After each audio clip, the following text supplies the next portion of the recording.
ഗുരുകരണത്തിലേക്ക് സ്നേഹവന്ദനം. ഒരാൾക്കും ഒരേ പുഴയിൽ 2 തവണ കുളിച്ചു കയറാൻ പറ്റില്ലെന്ന് ഹെരാക്ലിറ്റസ് എന്ന യവന ചിന്തകൻ പറഞ്ഞിട്ടുണ്ട്. ജീവിതവുമായി ബന്ധപ്പെട്ട ഏറ്റവും സത്യസന്ധമായ നിരീക്ഷണമാണത്. പുണ്യഗ്രന്ഥങ്ങൾ വായിക്കുമ്പോഴും അതുതന്നെ അനുഭവപ്പെടുക. ഇന്നലെ രാത്രിയിൽ വായിച്ചത് കണക്കല്ല ഈ പ്രഭാതത്തിൽ വായിക്കുമ്പോൾ കാര്യങ്ങൾ പിന്നെയും ഒഴുകിപ്പോയിട്ടുണ്ട്. ചിന്തകൾ നവീകരിക്കപ്പെടുന്നുണ്ട്. ചെറിയ പ്രായത്തിൽ കഠിനഭാരത്തോട് വായിച്ച ഭാഗങ്ങളിലൊന്ന് ഒരു കോഴികൂവിൻ്റെ ഇടവേളയിൽ തീകാഞ്ഞുകൊണ്ടിരുന്നൊരു മനുഷ്യൻ ആ ഗുരുവിനെ അറിയില്ല എന്ന് പറഞ്ഞതായിരുന്നു. സ്വന്തം നിലനിൽപ്പിന് വേണ്ടി ആൾ ഇത്രയും ഭീരുവാകരുതെന്നൊക്കെ അന്ന് ഒത്തിരി ചിന്തിച്ചു കൂട്ടിയിട്ടുണ്ട്. വിശേഷിച്ചും അവൻ ഏറ്റവും നന്നായിട്ട് അറിയാവുന്ന കരുതിയ ഒരാൾ, അറിയാവുന്ന എന്നൊരു പേരിൽ ഗുരുവിനാൽ ശ്ലാഘിക്കപ്പെടുക പോലും ചെയ്യുന്നുണ്ട് പത്രോസ്. ശിഷ്യരുടെ മധ്യയിൽ നിന്നുകൊണ്ട് ഞാൻ ആരാണെന്ന് ചോദിക്കുമ്പോഴേക്കും നീ ജീവനുള്ള ദൈവത്തിൻ്റെ പുത്രനായ മിശിഹ എന്ന് ഇത്രയും എംഫാറ്റിക്കലായിട്ട് ആരും പറഞ്ഞിട്ടില്ല. യേശു തന്നെ കണ്ണു നിറഞ്ഞിങ്ങനെയാണ് പറയുന്നത്, നീ ഇത് പറഞ്ഞത് ഇങ്ങനെ മാംസരക്തങ്ങൾ കൊണ്ടല്ല, മറിച്ച് എൻ്റെ പിതാവിൻ്റെ ആത്മാവ് കൊണ്ട്. അത്രയധികം കൃത്യതയുണ്ടെന്ന് കരുതിയൊരു മനുഷ്യൻ ഇങ്ങനെ പറയരുതായിരുന്നു, എനിക്കവനെ അറിയില്ല.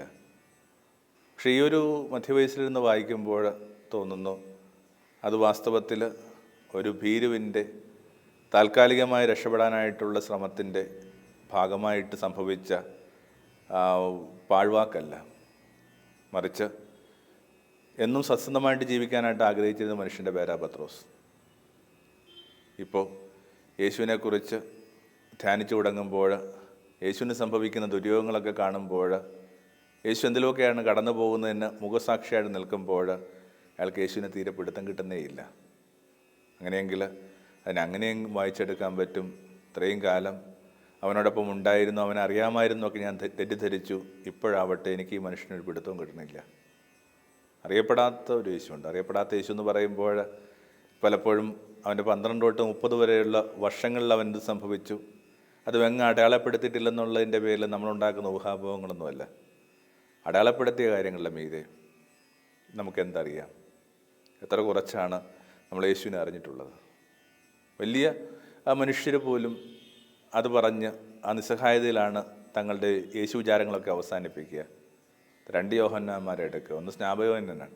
സ്നാപയോഹന്നാൻ ഇങ്ങനെയാണ് പറയുന്നത്, ഞാൻ അവൻ്റെ ചെരുപ്പിൻ്റെ വാർ പോലും അഴിച്ചിട്ടില്ല. ശ്രദ്ധിക്കണം, വാറഴിച്ചിട്ടില്ലെന്നാണ് പറയണത്. അതിൻ്റെ അർത്ഥം കാൽപാദത്തിൽ പോലും തൊട്ടിട്ടില്ല. അവൻ്റെ ഒരു അംശം പോലും ഞാൻ കണ്ടെത്തിയിട്ടില്ല. സുവിശേഷം തീരുമ്പോൾ യോഹന്നാൻ ശ്ലീഹ എങ്ങനെയാണ് ഇത് അവസാനിപ്പിക്കുന്നത്? ഇതുകൂടാതെ യേശു പിന്നെയും പല കാര്യങ്ങൾ ചെയ്യുകയും പറയുകയും ഇടപെടുകയും ഒക്കെ ചെയ്തിട്ടുണ്ട്. പക്ഷെ അവയെല്ലാം രേഖപ്പെടുത്താൻ തുടങ്ങിക്കഴിഞ്ഞെന്നാൽ ഭൂമിയിലൊരു പുസ്തകവും മതിയാവില്ല. അപ്പോൾ തീരെ പിടുത്തം കിട്ടാത്ത, തീരെ നമുക്കറിവില്ലാത്ത ഒരു അനുഭവത്തിൻ്റെ പേരാണ് യേശു. ചിലപ്പോൾ നമ്മുടെ ആരാധനയും ജീവിതവും തമ്മിലുള്ള അകലത്തിന് കാരണം പോലും ഇതായിരിക്കും. യേശു കൃത്യമായിട്ട് സമരയായ സ്ത്രീയോട് പറയുന്നുണ്ട്, സ്ത്രീയെ നിങ്ങൾ അറിയാത്തതിനെ ആരാധിക്കുന്നു. ഇത് ആർക്ക് നേരെയും ഉയർത്താവുന്ന, ആത്മീയതയിൽ മുഴങ്ങാവുന്ന വല്ലാത്തൊരു ആരോപണമാണ്. നമ്മൾ അറിയാത്തതിനെ ആരാധിക്കുന്നു. എത്ര പേർക്ക് ചങ്കിലേക്ക് കൈവച്ചുകൊണ്ട് അവനെ അറിയാമെന്ന് പറയാനുള്ള ധൈര്യമുണ്ട്? നിശ്ചയമായിട്ടും ഞാനില്ല. അതിങ്ങനെ വെറുതെ ഒരു സ്യൂഡോ വിനയത്തിൻ്റെ പേരിൽ പറയുന്നതല്ല. കുറച്ചുകൂടി ജീവിതത്തെ യാഥാർത്ഥ്യബോധത്തോടെ കാണാനായിട്ട് തുടങ്ങുന്നതിൻ്റെ ഭാഗമായിട്ടാണ് ഈ കുമ്പസാരം. എത്ര കുറച്ചാണ് നമ്മളവനെ അറിഞ്ഞിട്ടുള്ളത്? വലിയ വലിയ കാര്യങ്ങളൊക്കെ ചർച്ച ചെയ്യാൻ വരട്ടെ. എത്ര കുറച്ചാണ് നിങ്ങളുടെ കുഞ്ഞുങ്ങളെ അറിഞ്ഞിട്ടുള്ളത്? എത്ര കുറച്ചാണ് നിങ്ങളോടൊപ്പം പാർക്കുന്ന, നിങ്ങളുടെ കൈക്ക് പിടിച്ച് നിങ്ങളുടെ ജീവിതത്തിലേക്ക് വന്ന, നിങ്ങളോടൊപ്പം ജീവിതത്തിൻ്റെ എല്ലാ അനുഭവങ്ങളും കടന്നുപോയി ഇപ്പോൾ വാർദ്ധക്യത്തിലേക്ക് പതുക്കെ പ്രവേശിച്ചുകൊണ്ടിരിക്കുന്ന നിങ്ങളുടെ സഖി നിങ്ങൾ അറിഞ്ഞിട്ടുള്ളത്? എനിക്ക് തോന്നുന്നു മനുഷ്യബന്ധങ്ങളിലൊക്കെ ഇത് വല്ലാത്തൊരു മുഴങ്ങുന്ന ചോദ്യമാണ്. പഴയ ആ ഇഷ്ടഗാനങ്ങളിലൊന്ന് ഇതായിരുന്നു, എന്നിട്ടും നീ എന്നെ അറിഞ്ഞില്ലല്ലോ. ഏതൊരു ബന്ധത്തിലും ഈ പാട്ട് ഒരു ബാക്ക്ഡ്രോപ്പായിട്ട് കിടപ്പുണ്ട്, എന്നിട്ടും നീ എന്നെ അറിഞ്ഞില്ലല്ലോ. അവർക്കൊന്നുണ്ട് ഒരനുഭവം, വളരെ സെലിബ്രിറ്റി എന്ന് പോലും വിശേഷിപ്പിക്കാവുന്ന ഒരു വ്യക്തി. പേര് പറഞ്ഞാൽ നിങ്ങൾക്ക് പിടുത്തം കിട്ടുന്ന ഒരാളാണ്.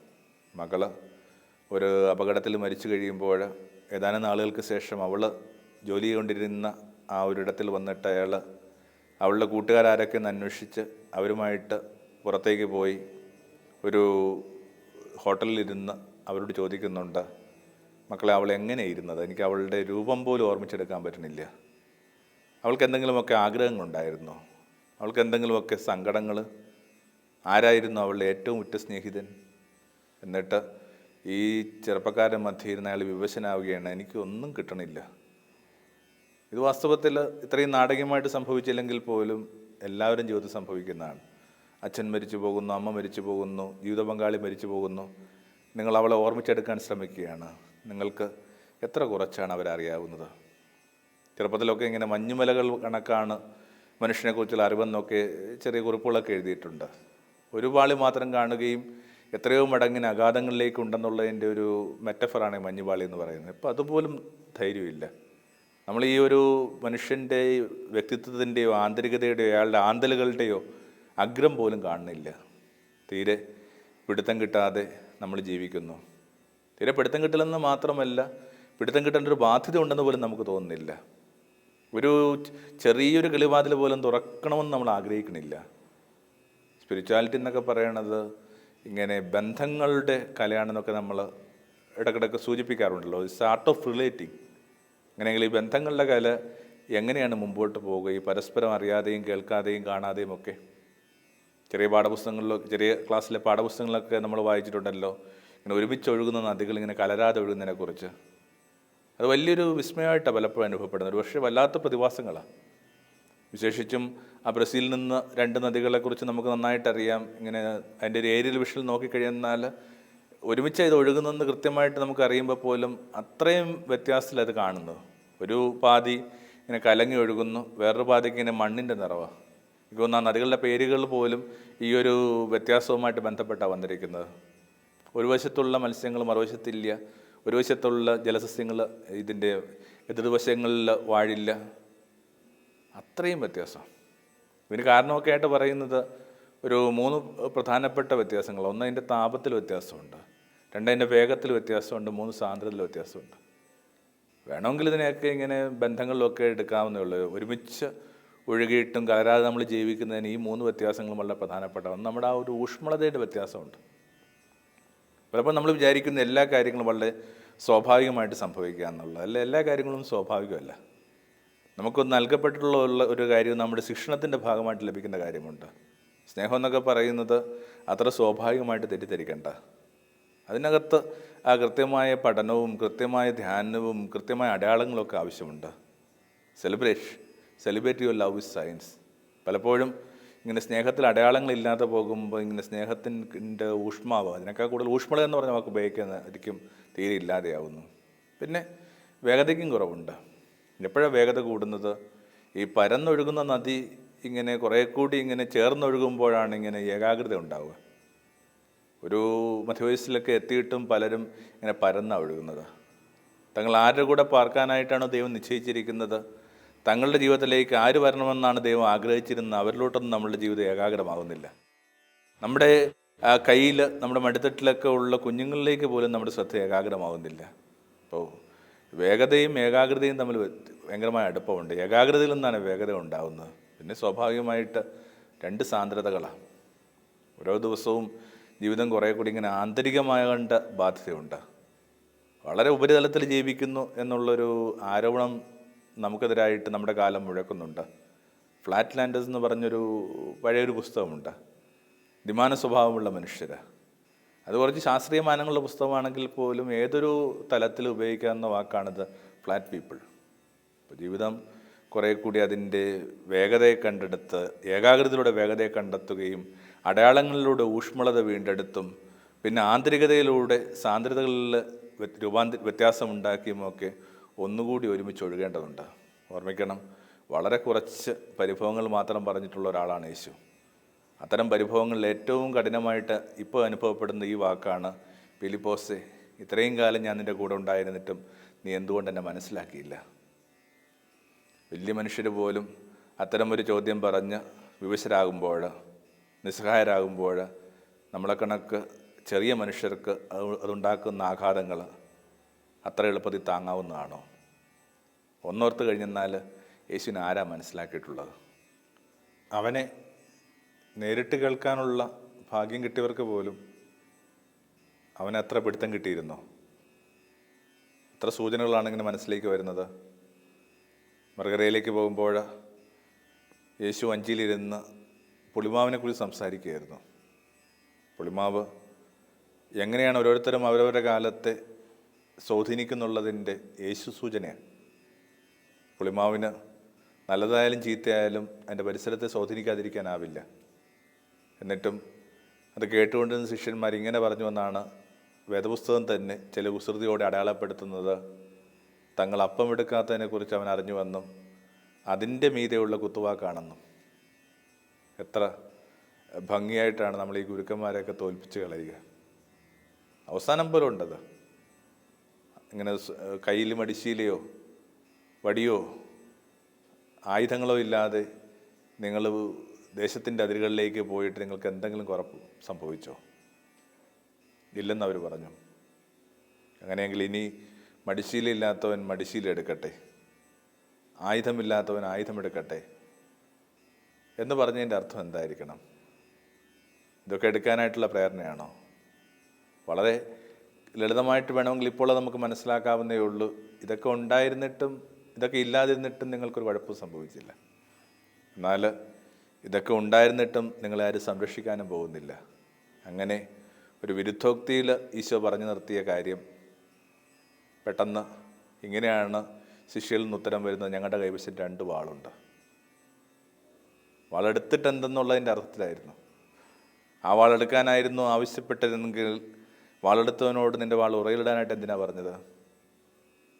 പക്ഷെ ഒരു സംഭാഷണം താൻ വിചാരിച്ച ഗതിയിലല്ല മുമ്പോട്ട് പോകുന്ന ആ ഒരു നിരുന്മേഷതയിൽ യേശു ആ സംഭാഷണം അവസാനിപ്പിച്ചത് ഇങ്ങനെയാണ്: മതി. അതുപോലും 2 വാൾ മതി എന്ന മട്ടിൽ അവർ വ്യാഖ്യാനിച്ചെടുത്തു. ഒന്നും ആർക്കും തീരെ പിടുത്തം കിട്ടിയിട്ടില്ല. അവൻ്റെ കരച്ചിൽ പോലും പിടുത്തം കിട്ടിയിട്ടില്ല. ഇങ്ങനെ കണ്ണുപൂട്ടുന്നതിന് മുമ്പായിട്ട് ഇങ്ങനെ ഏലോയ് ഏലോയ് ലാമ ശബക്താനി, എൻ്റെ ദൈവമേ എന്തിനെന്നെ കൈവിട്ട് നിലവിളിക്കുമ്പോൾ അവൻ ഏലിയാവിനെ വിളിക്കുന്നു എന്നാണ് അവൻ്റെ കുരിശിൻ ചുവട്ടിൽ നിന്ന് താഴെ നിന്ന മനുഷ്യർ വിചാരിക്കുന്നത്.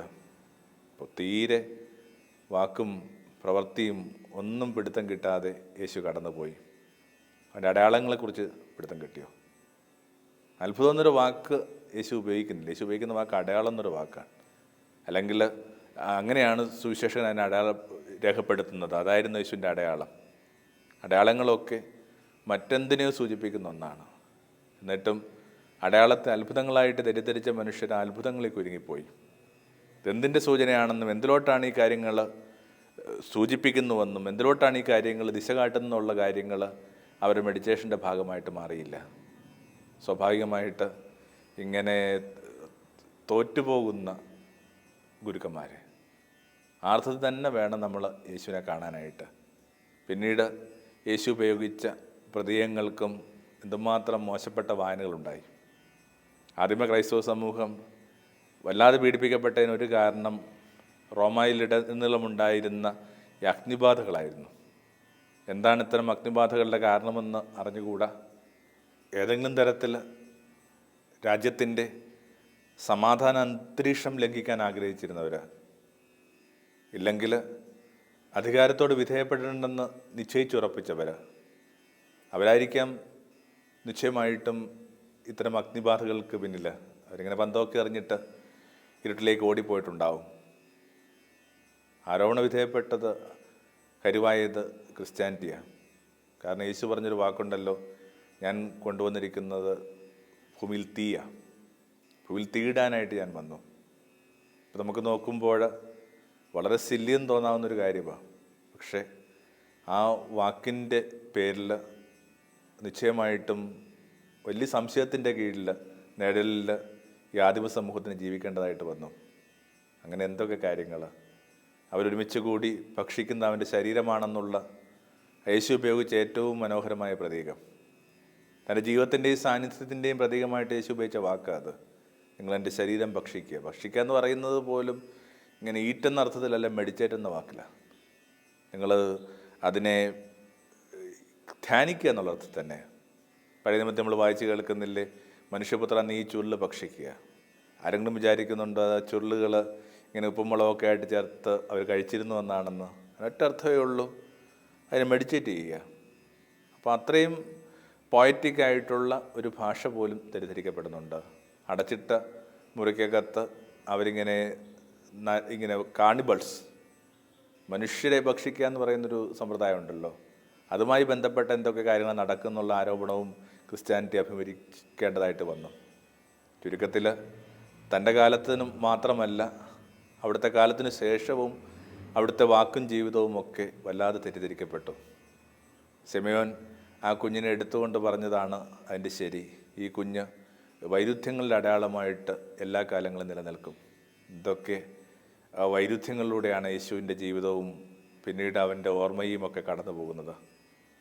ഇത്രയും നിർമ്മലമായിട്ട് ഭൂമിയെ സ്നേഹിച്ച ഈ ഒരു മനുഷ്യൻ, ശരാശരി മനുഷ്യൻ എന്ന നിലയിൽ നമ്മൾ പോലും പുലർത്താത്ത ചില താല്പര്യങ്ങൾ പുലർത്തിയെന്ന മട്ടിൽ പോലും പുസ്തകങ്ങളും ചിത്രങ്ങളും ഒക്കെ വന്നിട്ടുള്ള ഭൂമിയാണിത്. അവിടെ നിന്നിങ്ങനെ ഗേ എന്നൊക്കെ മട്ടിൽ പോലും പറയുന്ന പുസ്തകങ്ങൾ ഉണ്ടായിരുന്നൊരു കാലത്ത്. 3 ചങ്ങാതിമാരുമായിട്ട് സദാ നടക്കാനായിട്ട് ആവശ്യപ്പെട്ട ആ മനുഷ്യൻ്റെ ആ കാലം, ചരിത്രം, പശ്ചാത്തലം, ആന്തരികത ഒന്നും ആരുടെയും ചർച്ചയുടെ വിഷയമല്ല. അങ്ങനെ വല്ലാതെ പിടുത്തം കിട്ടാതെ പോയൊരു മനുഷ്യൻ. ഞാൻ ആദ്യം തുടങ്ങിയിടത്തേക്ക് തന്നെ വീണ്ടും വരികയാണ്. നമ്മൾ അറിവുള്ളതിനെയാണോ ആരാധിക്കുന്നത്, അറിയാത്തതിനാണോ ആരാധിക്കുന്നത്? കുറേ കൂടി യേശുവുമായി ബന്ധപ്പെട്ട അറിവ് സാധ്യമാണ്. ഇല്ലെങ്കിൽ നമ്മുടെ ആരാധനകളൊന്നും നമ്മളെ കാര്യമായിട്ട് സഹായിക്കാൻ പോകുന്നില്ല, അല്ലെങ്കിൽ ഒരു നീണ്ട കാലത്തിലേക്ക് സഹായിക്കാൻ പോകുന്നില്ല. യേശുവുമായി ബന്ധപ്പെട്ട അറിവിന് ഒരൊറ്റ പോംവഴിയേ ഉള്ളൂ. അതിങ്ങനെ മെഡിറ്റേഷൻ എന്ന് പറയുന്ന, കുറേ കൂടി ഇങ്ങനെ അവനെ ഓർക്കാനും അവൻ്റെ വാക്കുകളിലേക്ക് ശ്രദ്ധ ചെലുത്താനും അവൻ പറഞ്ഞ വരികൾക്കിടയിൽ ദൂതിനെ തിരിച്ചറിയാനും അവൻ്റെ ജീവിതവുമായി ബന്ധപ്പെട്ട ഫിലോസഫി എന്തെന്ന് തിരിച്ചറിയാനും ഒക്കെ പറ്റിയില്ലെങ്കിൽ വൈകാതെ നമ്മുടെ ആരാധനകൾ ഒരുപക്ഷേ നമ്മളെ തന്നെ ബുദ്ധിമുട്ടിലാക്കും. കുറേ കൂടി സമയം അവൻ അർഹിക്കുന്നുണ്ട്. ബന്ധങ്ങളിലൊക്കെ തന്നെ ഇത് നമുക്ക് മനസ്സിലാവുന്ന കാര്യം തന്നെയാണ്. രണ്ടുപേർക്കിടയിൽ കാര്യമായി പിടുത്തം കിട്ടാത്തതിന് ഒറ്റ കാര്യമേ ഉള്ളൂ, അവരിനത്ര സമയം കൊടുത്തിട്ടില്ല. അവരുടെ പരാതി പോലും അവർ കേട്ടിട്ടില്ല. ഒരു ഭാര്യയൊക്കെ എന്തെങ്കിലുമൊക്കെ പറഞ്ഞു തുടങ്ങുമ്പോഴേക്കും അതിങ്ങനെ പറഞ്ഞു തീർക്കാൻ പോലും പറ്റാത്ത വിധത്തിൽ അവളുടെ പുരുഷൻ പെട്ടെന്ന് അവളോട് പറയുകയാണ്, നീ കാര്യങ്ങൾ ഇങ്ങനെ പറയണ്ടേ, എനിക്ക് പിടുത്തം കിട്ടി. അങ്ങനെ ഭാഷണത്തിനുള്ള സംവേദനത്തിലുള്ള എല്ലാ ജാലകങ്ങളും കൊട്ടിയടക്കുന്നുണ്ട് നമ്മൾ. കുറേ കൂടി സമയം ഉറ്റവർ അർഹിക്കുന്നുണ്ട്. കുറേ കൂടി സമയം നിങ്ങളുടെ കുഞ്ഞുങ്ങൾ അർഹിക്കുന്നുണ്ട്. കുറേ കൂടി സമയം നിങ്ങളുടെ വൈദ്യരായ മാതാപിതാക്കന്മാർ അർഹിക്കുന്നുണ്ട്. കുറേ കൂടി സമയം നിങ്ങളുടെ കൈക്ക് പിടിച്ച് ജീവിതത്തിലേക്ക് വന്ന ആ ചെറിയ പെൺകുട്ടി അർഹിക്കുന്നുണ്ട്. ഒപ്പം ചെറിയ കാലം തൊട്ട് നിങ്ങൾ നമസ്കരിക്കുന്ന ആ ഗുരുവും കുറേ കൂടി സമയം അർഹിക്കുന്നില്ലേ? ചിലപ്പോൾ നമ്മൾ ഈ കുമ്പസാരങ്ങളിലൊക്കെ പറയുന്ന ഒരു ഏറ്റുപറച്ചിലിൻ്റെ ആ പൊള്ളത്തരം ഒന്ന് പിടുത്തം കിട്ടാനായിട്ട് യുവതി സംഭവിച്ച ഈ ചെറിയ കാര്യം ഒരു പക്ഷേ കേൾവിക്കാരെയും സഹായിക്കുമെന്ന് ഞാൻ വിചാരിക്കുന്നു. കുറേ കാലം മുമ്പ് അങ്ങനെ കുമ്പസാരത്തിന് വേണ്ടി ചെല്ലുന്നു. എന്നിട്ട് ആ കാലത്തെ ഒരു പതിവ് രീതി കണക്ക് ഞാനിങ്ങനെ പറഞ്ഞു തുടങ്ങി, ഞാനിങ്ങനെ ഈശ്വരനാമത്തിൽ ജീവിക്കാൻ ആഗ്രഹിക്കുന്ന ഒരാളാണ്. ഞാൻ എൻ്റെ ജീവിതത്തിൽ യേശുവിനിങ്ങനെ 1-ാം സ്ഥാനം കൊടുത്തിട്ടില്ല. അപ്പോൾ ഒരു പരിഹാസവും ഇല്ലാതെ അവിടെ ഇരുന്ന വയോധികനായ വൈദികൻ തിരിച്ചു ചോദിച്ചു, 2-ാം സ്ഥാനം ഉണ്ടായിരിക്കുമോ? ഇല്ല. 3-ാം സ്ഥാനോ? ഇല്ല. 4 ഇല്ല. 5 കൂടുതൽ നമ്മളെ സങ്കടപ്പെടുത്താനായിട്ട് വിട്ടുകൊടുക്കാതെ അദ്ദേഹം കുരിശ് വരച്ച് എന്നെ പോകാൻ അനുവദിച്ചു. ഇതാണ് ഐറണി. ദൈവനാമത്തിൽ ജീവിക്കുന്നത് ഇപ്പം തന്നെ ദൈവത്തെക്കുറിച്ച് നിങ്ങളോട് സംസാരിച്ചു കൊണ്ടിരിക്കുന്ന എൻ്റെ അനുദിന ജീവിതത്തിൽ സമയത്തിൻ്റെയോ ശ്രദ്ധയുടെയോ വായനയുടെയോ ധ്യാനത്തിൻ്റെയോ 6 കാര്യങ്ങളൊന്നുപോലുമല്ല ദൈവം. എല്ലാവരും കുറേ കൂടി സമയം അർഹിക്കുന്നുണ്ട്. അതല്ലാതെ മറ്റു പോംവഴികളൊന്നുമില്ല. കുറേ കൂടി ഒരുമിച്ച് ഒഴുകുന്നവർ ഒന്നായി ഒഴുകട്ടെ എന്ന പ്രാർത്ഥനയോടുകൂടി ഈ രാവിലെ നമസ്തേ.